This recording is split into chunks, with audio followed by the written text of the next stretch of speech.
Hello friends, welcome to stock secret. इस video में Nifty FMCG sector का एनालिसिस करने वाले हैं हम।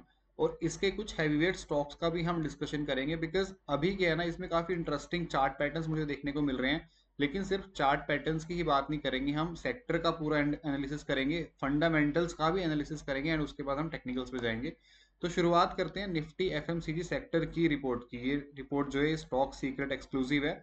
ये बिल्कुल आपको फ्री में टेलीग्राम चैनल पर मिल जाएगी, आप वहां पर जाकर इसे डाउनलोड कर सकते हैं और इसे स्टडी कर सकते हैं। तो चलते हैं एफएमसीजी सेक्टर के बारे में। देखिए, इसका जो ओवरऑल स्टांस है, ऑफ कोर्स मैं सारी चीजें कवर नहीं करूंगा, ये रिपोर्ट आपको लिंक में मिल जाएगी, डिस्क्रिप्शन में भी डाल देंगे, वहां से जाके आप पढ़ लीजिएगा। तो ओवरऑल देखिए, जो इसका सेक्टर का स्टांस है ना, एक्यूमुलेट पे आ रहा है, मतलब कुछ ना कुछ इसके अंदर बाय द डिप की अपॉर्चुनिटीज सेलेक्टिवली बन रही हैं। और जो सेक्टर की रेटिंग है वो ओवरऑल 7.4 आउट ऑफ 10। इतनी क्यों है, आपको ये पूरी रिपोर्ट पढ़ के बिल्कुल पता चल जाएगा। तो कुछ कुछ चीजें कवर करते हैं। देखिए, कहीं ना कहीं जो ये एफएमसीजी सेक्टर है, इसने एज कम्पेयर टू निफ्टी थोड़ा सा अंडर परफॉर्म किया है पास्ट के दिनों में। और जब भी कोई सेक्टर अंडर परफॉर्म करता है, वहीं पे ही अपॉर्चुनिटीज बनती है। बिकॉज अगर कोई स्टॉक कॉन्टिन्यूसली ऊपर जा रहा है, कोई सेक्टर कॉन्टिन्यूसली ऊपर जा रहा है, तो शायद उसके स्टॉक्स जो है वो बहुत ज्यादा बढ़ जाते हैं और वहां पे हमें अपॉर्चुनिटीज देखने को नहीं मिलती। तो इसमें क्या है ना, हमने मल्टीपल कैटेगरीज को आइडेंटिफाई किया। जैसे कि सेगमेंट ए में जो इसके बड़ी बड़ी कंपनीज हैं, यानी कि कॉन्ग्लोमेरेट्स। उसके बाद क्या कि कैटेगरी फोकस कुछ कंपनीज है, जैसे कि Nestle, Britannia and all these companies. And उसके बाद कोई नीश सेगमेंट में, जैसे कि वरुण बेवरेजेस, इमामी, ठीक है। तो ये सारी कंपनीज को स्टडी करके जो हमारा पहला एनालिसिस ये था कि क्या किसी कंपनी को डायरेक्टली नॉकआउट किया जा सकता है। तो कुछ पैरामीटर्स थे, जैसे कि प्लेज तो नहीं कर रखा किसी के प्रमोटर्स ने कंपनी को, पियोट्रोस्की स्कोर होता है, क्वालिटी स्कोर होता है, ये सब चीजें बहुत इंपॉर्टेंट है। गाइज, अगर आप इन चीजों को स्टडी नहीं कर रहे हैं at a sector level, at a company level, तो कहीं ना कहीं आप किसी ना किसी कंपनी में फंस जाओगे। तो जब ये एनालिसिस किया, देखिए इसमें आपको समझ में आएगा कि दो कंपनीज तो हमारी यहीं से रिजेक्ट हो गई। ठीक है, क्योंकि ये जो हमारे कुछ बेंचमार्क्स हैं कि अगर कंपनी के फंडामेंटल्स इतने बेसिक लेवल तक के नहीं है तो हम उसे सीधा रिजेक्ट कर देंगे। एंड वहां से कुछ ना कुछ रिजेक्शन हमें देखने को मिला। उसके बाद फर्दर हमने इन कंपनीज को ब्रेक डाउन किया कि क्या एवरेज स्कोर आ रहा है, क्या वो कंपनीज जो हैं वो ग्रो कर रही हैं। इनफैक्ट आप यहाँ पे देखेंगे कि मैंने 100 पॉइंट की कंपोजिट स्कोरिंग भी करी। ठीक है, जितने भी 13 स्टॉक्स बचे थे, दो तो एलिमिनेट हो गए, 13 कंपनीज की, क्या उनका कोई मोट है, यानी कि कुछ क्या वो डिफरेंशिएशन ऑफर कर रहे हैं, उनकी फाइनेंस की क्वालिटी क्या है, वैल्यूएशन कैसी है, ग्रोथ कितनी है, एफआईआई क्या पैसा डाल रहे हैं, और 100 पॉइंट पे उनको स्कोर किया गया। आप ये रैंकिंग देखिए, जिस रैंकिंग में सबसे ज्यादा पॉइंट्स मिले कोलगेट पाल्मोलाइव को, फिर नेस्ले को, फिर आईटीसी को। आपको यहाँ से समझ में आ रहा होगा कि मेरी जो 13 कंपनीज आई थी ना, उन 13 में भी मेरी टॉप की दो चार कंपनीज कौन सी हैं। और यहाँ से आपको कहीं ना कहीं एक बहुत अच्छा स्टार्टिंग पॉइंट मिल जाएगा कि ये जो लास्ट की दो तीन कंपनीज है ना, शायद मैं इन फोकस नहीं करता, मैं जो इनकी टॉप कंपनीज है अभी सिर्फ उस पे ही फोकस कर सकता हूँ। तो आपको ये चीजें समझ में आ रही होंगी। उसके बाद चलते हैं टॉप 3 सेक्टर चैंपियंस में। देखिए, जो हमने तीन कैटेगरी बनाई थी, उसमें तीन हमें चैंपियंस देखने को मिले। और तीन कंपनीज का मैं अगर सीधा सीधा नाम लूँ तो कोलगेट, नेस्ले एंड आईटीसी तीन कंपनीज हैं। और उसके बाद क्या किया मैंने, इन तीनों कंपनीज का एक हाई लेवल पे एनालिसिस करके आपको दिया है। आप देख सकते हैं कि कोलगेट का एनालिसिस इस रिपोर्ट में प्रेजेंट है। ठीक है, उसके बाद में आईटीसी का भी प्रेजेंट है, इनफैक्ट जो ऊपर है वो नेस्ले का भी है, एंड देन आईटीसी का भी इसके अंदर एनालिसिस प्रेजेंट है। एंड उसके बाद आप देखेंगे कि F I I D I का क्या फ्लो रहा है, वो सब चीजें, एंड इनफैक्ट सेक्टर लेवल पे हमें क्या करना है। Colgate is accumulate on dips. Nestle अच्छी कंपनी होने के बाद भी इनफैक्ट हमारी नंबर 2 पिक है, बट फिर भी वेट एंड वॉच है, बिकॉज जो उसका चार्ट है ना, वो बहुत ऊपर जा चुका है। ये सब देखो, आपने फंडामेंटल्स को क्या किया, टेक्निकल के साथ मिक्स कर दिया। मैं आपको दिखाऊंगा ये चार्ट पे भी जाके। एंड उसके बाद ये हमारी रिपोर्ट खत्म हो जाती है। और इस वीडियो में मैं स्पेसिफिकली आईटीसी का एनालिसिस करने वाला हूँ, क्योंकि मेरे एक फ्रेंड ने रिक्वेस्ट किया तो मैं उनकी बात नहीं टाल सकता। तो आईटीसी का जो एनालिसिस है वो मैं करने वाला हूँ। और जो उसकी रिपोर्ट है ये भी आपको अगेन टेलीग्राम पर मिल जाएगी। इस स्टॉक की rating 7.8 I out of 10, current market पे सब चीजें अवेलेबल है। और क्यों ऐसा है, ये कंपनी क्या करती है, वो सब यहाँ पे आप जाके पढ़ सकते हैं। कंपनी का क्या ओवरव्यू है, उसके बाद इसके फंडामेंटल्स, कि कहाँ पर क्या रिवेन्यू जो है वो बढ़ रहा है, क्या चीजें इसमें रिस्की हैं, क्या चीज में हमें न्यूट्रल सेगमेंट्स देखने को मिला है, तो वो सब चीजें आपको मिल जाएंगी। एंड इनफैक्ट जो एनालिसिस मैं आपको दिखाना चाह रहा हूँ कि किस लेवल की स्टडी होती है, देखिए ये तो जो सेक्शन 2 है, ये तो है कि क्वार्टर ऑन क्वार्टर का, पिछले 3 से 4 क्वार्टर का एनालिसिस, उसके बाद जो कमेंट्री रही है मैनेजमेंट की, उससे हमें क्या देखने को मिलता है। एंड इनफैक्ट उसके बाद जो भी कुछ भी रेड फ्लैग्स तो नहीं है ना, ऐसा तो नहीं है ना कि कंपनी में हमें, कई बार ऐसा होता है कि कंपनी बंद हो गई एकदम से, लोगों को पता नहीं होता, बट सिग्नल्स जो होते हैं वो पहले से ही हमें देखने को मिलते हैं। तो ये सब चीजें हैं, हमने कंप्लीट एनालिसिस किया, प्रमोटर्स का शेयर होल्डिंग पैटर्न किया है। एंड उसके बाद जो इंटरेस्टिंग चीजें और हैं, ये है कि 5 क्वार्टर का हिस्टोरिकल ट्रेंड और उसकी रेटिंग, जैसे कि अभी जो लेटेस्ट वाला था वो ये है कि Q4 FY26 उसमें इसका 7.6 है, तो ऑलमोस्ट हल्का सा डिक्लाइन देखने को मिला, और इसीलिए टेक्निकली भी ये चीज हमें देखने को मिलेगी। और उसके बाद 3 साल का एनुअल परफॉर्मेंस की कंपनी कैसा परफॉर्म कर रही है, बिकॉज एक साल में कई बार चीजें पता नहीं लगती, क्वार्टर ऑन क्वार्टर भी हमने देखा कि क्या एनालिसिस है, एंड उसके बाद 3 साल का भी कंप्लीट एनालिसिस है। सब चीजों की कमेंट्री आपको इस रिपोर्ट में मिल जाएगी। मैं इसीलिए डिटेल में दिखा रहा हूँ बिकॉज काफी लोगों को इस बारे में पता नहीं है, बट आप टेलीग्राम पर जाके इसे फ्री में डाउनलोड कर सकते हैं।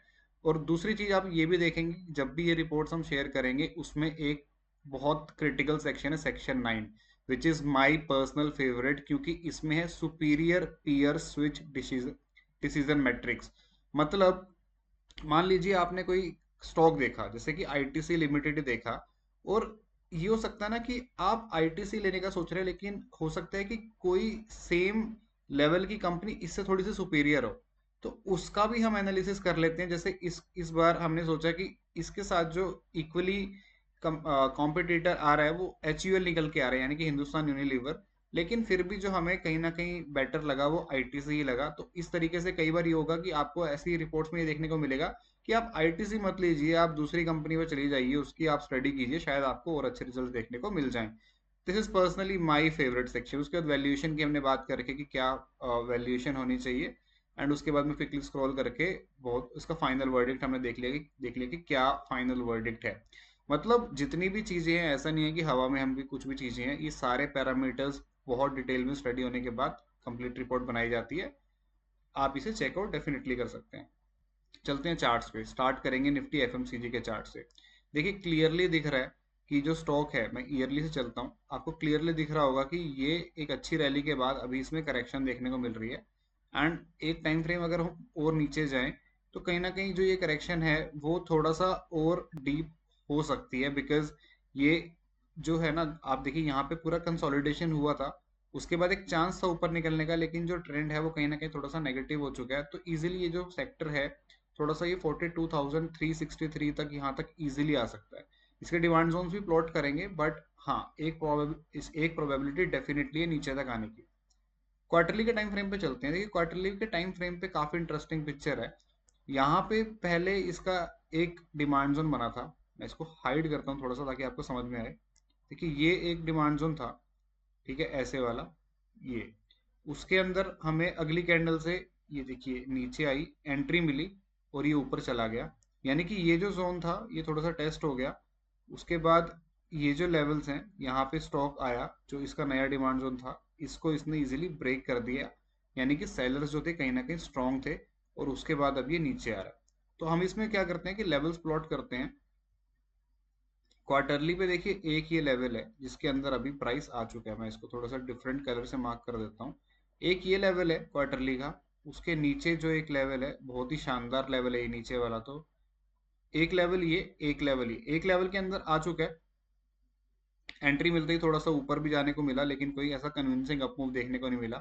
उसके नीचे ये लेवल है, तो मैं इन दो लेवल्स पे ही बात करने वाला हूँ, ठीक है, और इन दो लेवल्स पे ही हम बात करेंगे। तो डेफिनेटली अगर कोई मुझे स्टॉक देखने को मिलता है जो अभी भी अपने लेवल पे है, साथ साथ सेक्टर के साथ साथ स्टॉक भी अपने डिमांड जोन में है, तो हम अपनी इन्वेस्टमेंट स्ट्रैटेजी 65-35 का यहाँ पर बिल्कुल यूज कर सकते हैं, जिसमें हम 65% ऊपर वाले लेवल पे एलोकेट करते हैं, 35% नीचे वाले लेवल पे एलोकेट करते हैं। मैं मंथली पे जाता हूँ, वहां भी देखता हूँ कि वहां क्या सिनेरियो बन रहा है। वहां भी मुझे ये समझ में आ रहा है कि यही कहीं ना कहीं ऑलमोस्ट सेम ही पिक्चर है जैसे हमने क्वार्टरली की बात करी। यहाँ पे देखिए एक इंटरेस्टिंग सिग्नल था कि यहाँ पे ये इसने सप्लाई जोन बनाया था, तो यहाँ से एंटर करते ही इस सप्लाई लेवल के अंदर ही फिर से हिट हुआ, एंड वहीं से नीचे आके शायद थोड़ा सा और नीचे अभी आ जाएगा, एंड इवेंचुअली ये भी प्रोबेबिलिटी है कि नीचे वाले लेवल तक भी आ जाए। तो इन्वेस्टमेंट स्ट्रेटेजी क्लियर है मेरे पास। ऐसा नहीं है कि मैं सिर्फ इसी लेवल का वेट करूंगा, बिकॉज ये यहीं से भी अगर इसका हमें मुझे पैटर्न देखने को मिलता है तो ये ऊपर जा सकता है, जिसकी डिटेल में हम जब स्टॉक के ऊपर जाएंगे वहां पे मैं आपको बता दूंगा कि किस तरह से हमें पता लगेगा कि ये यहीं से ऊपर चला जाएगा। बट हमने क्या किया, एक सेक्टर लेवल पे हमें व्यू मिल गया कि हाँ मतलब एक अच्छे लेवल पे अभी ये हिट हो चुका है एंड उसके नीचे भी एक अच्छा लेवल है। जिस स्टॉक की मैं बात कर रहा था आईटीसी, उसको भी देख लेते हैं, ईयरली से स्टार्ट करते हैं इसको भी। देखिए बहुत शार्प करेक्शन है, आपको पता ही होगा सिगरेट बिजनेस पे थोड़ी सी जो पेनल्टी है वो गवर्नमेंट लगा रही है। फंडामेंटल वाली रिपोर्ट चेक करेंगे तो बहुत डिटेल में वो चीजें मैंने लिख रखी हैं। तो करेक्शन बहुत शार्प है, इनफैक्ट 530 से स्टॉक जो है वो ऑलमोस्ट ऑलमोस्ट 267 तक आ चुका है। बहुत अच्छी करेक्शन है। मैं एक बार अगर टॉप से देखूं, टॉप से लगभग 49-50% ही मान लो, 50% करेक्ट स्टॉक हो चुका है। और ईयरली पे जो इसका डिमांड जोन है वो मुझे यहीं पे दिख रहा है, नीचे वाला लेवल पे दिख रहा है, ये मैंने मार्क कर लिया। और कहीं ना कहीं ये जो डिमांड जोन है ना, ये कोविड वाला भी है। ये देखो आप, मैं कैंडल पे देख रहा हूँ, आप नीचे स्पॉट करना, आपको 1 Jan 2020 देखने को मिलेगा, मतलब वो वाला ईयर था। तो ये कहीं ना कहीं कोविड वाला डिमांड जोन है, जो कि बहुत अच्छी है, क्योंकि वहां से बहुत अच्छा बुल रन हमें ओवरऑल देखने को मिला था। 6 मंथ्स पे चलते हैं।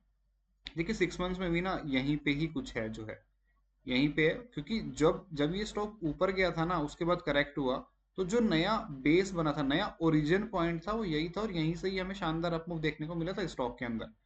ठीक है, तो ये लेवल तो मेरा बेस्ट हो गया। और कहीं ना कहीं हमने जो एफएमसीजी देखा था सेक्टर, उसमें भी नीचे आने की जगह थी। तो अगर एफएमसीजी एज अ सेक्टर नीचे आता है तो कहीं ना कहीं आईटीसी अपने इस डिमांड जोन के अंदर आ जाएगा, और ये हमारा एक बेस्ट इन्वेस्टमेंट पॉइंट रहेगा ही रहेगा, जहां पे हमें बिना डरे इन्वेस्टमेंट करनी चाहिए।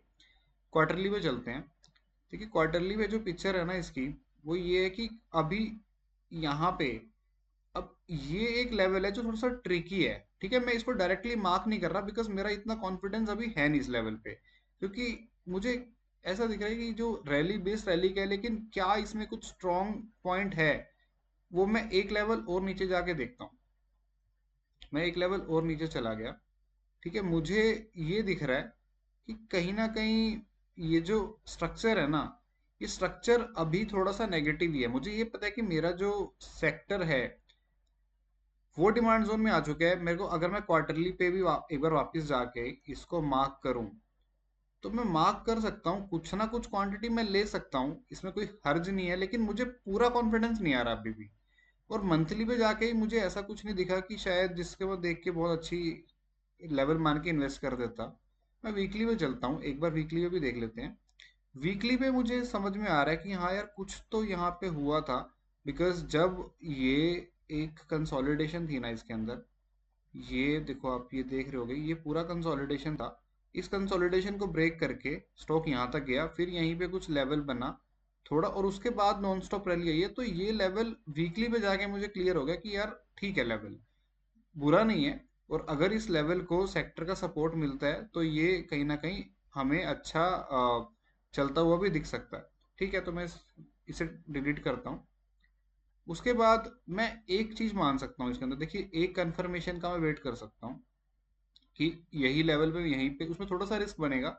अगर जो ये मेरा यहाँ पे स्टॉक है ना अभी 269 पे, मान लो ये यहाँ से जाता है थोड़ा सा ऊपर, ठीक है, इस सप्लाई जोन को हिट करता है, छोटा सप्लाई जोन है यहाँ पे, मान लो कंसोलिडेट करके उसके ऊपर निकल जाता है यहाँ पे, ठीक है, उसके ऊपर निकल जाता है, तो मैं क्या करूंगा ना, मैं इसमें स्विंग ट्रेडिंग अपॉर्चुनिटीज देखूंगा। मतलब मैं क्या कहना चाह रहा हूँ आपको ना, चाहे मुझे कितना भी कंफर्मेशन ये मिल रहा है, मैं कहीं ना कहीं आईटी सिम में जो हमारा नीचे वाला लेवल था ये वाला, इसमें मैं इन्वेस्टमेंट के लिए पूरा इंटरेस्टेड हूँ। ठीक है, और इन्वेस्टमेंट भी क्यों, क्योंकि देखो ये लेवल जो है ना, ये अपने आप में बहुत बड़ा लेवल है। 218 से लेके 134 तक कहीं ना कहीं स्ट्रेच हो रहा है, तो मैं इसमें थोड़ी सी स्ट्रैटेजी चेंज करूंगा। मैं यहाँ पे 65% ऊपर वाले लेवल पे लेने के लिए इंटरेस्टेड हूँ, नीचे वाले पे 35% लेने के लिए इंटरेस्टेड हूँ। यहाँ पे मैं पूरा ब्लाइंडली इन्वेस्टमेंट पर्पज से खेलूंगा। इसमें क्या है ना, ये लेवल अच्छा है, पर मैं थोड़ा सा कंफर्मेशन का वेट करूंगा कि क्या ये जो सप्लाई जोन है, ये जो थोड़ी सी कंसोलिडेशन है, क्या स्टॉक इस सब के ऊपर जाके मुझे कुछ स्ट्रेंथ दिखा रहा है क्या। और अगर वो मुझे दिखाता है ना, तो मैं क्या करूंगा, इसके ऊपर क्लोज होता है तो मैं फिर इसके अंदर फॉलो अप अपॉर्चुनिटीज देखूंगा कि यहाँ, हाँ यहाँ पे इसने नीचे आया, कोई डिमांड जोन बनाया, उसके अंदर मैं छोटे छोटे ट्रेड लेके 10-20-25% तक खेल सकता हूँ, बिल्कुल खेल सकता हूँ, स्विंग ट्रेडिंग अपॉर्चुनिटीज निकाल सकता हूँ। लेकिन इन्वेस्टमेंट के लिए मुझे बेस्ट से बेस्ट लेवल नीचे वाला ही लग रहा है, तो मैं वहां पे इन्वेस्ट करूंगा। यहाँ पे मैं स्विंग ट्रेडिंग अपॉर्चुनिटीज लेके निकल जाऊंगा, या फिर इंट्राडे भी कर लूंगा कभी कभी, या फिर अगर मुझे लगा कि कंसोलिडेशन यहाँ पे आने के बाद काफी हो चुका है तो ऑप्शन बाइंग में भी मैं जा सकता हूँ। तो ये मेरा व्यू पॉइंट है।